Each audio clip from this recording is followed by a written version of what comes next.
repatriation ceremony of the former Prime Minister Raila Odinga was cancelled this morning after his supporters stormed the Jomo Kenyatta International Airport, overrunning the airport's security barricade, disrupting the function. President William Ruto and other top government dignitaries were forced to wait at the presidential pavilion for the chaotic exit of Odinga's body before moving to the Moi International Sports Centre, Kasarani, to pay their last respects later in the evening. Emmanuel Tor reports.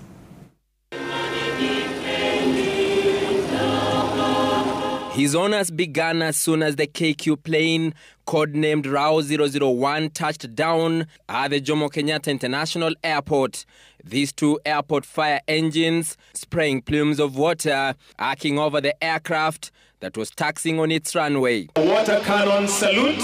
This, according to the airport authorities, is referred to as airport tears, signifying the mourning by the airport staff. This rare occasion was the first in Kenya, as it is only a preserve of visiting high-ranking dignitaries and when a new aircraft is being received. However, as soon as Odinga's body was removed from the plane, pandemonium broke.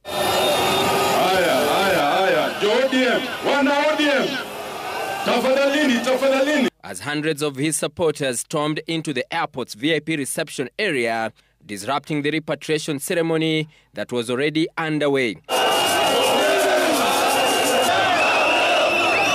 Efforts by the Chief of Defense Forces to plead with the mourners to let the ceremony proceed, falling on deaf ears. The supporters, waving twigs, surrounded the body, wailing uncontrollably.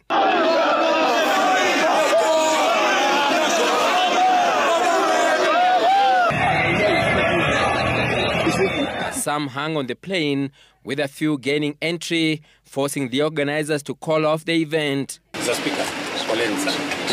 President William Ruto, who was waiting at the presidential pavilion to officially receive Odinga's body, also having to wait for calm to return before leaving.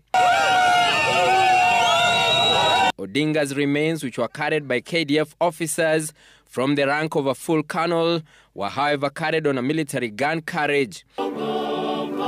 His body was also expected to receive a guard of honor, also known as a troop in line.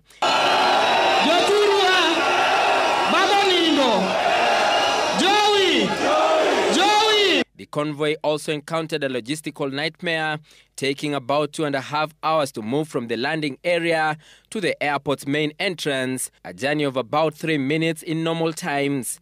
The airport was also forced to temporarily shut its airspace for about 2 hours to allow the movement, with a number of morning flights diverted to other airports.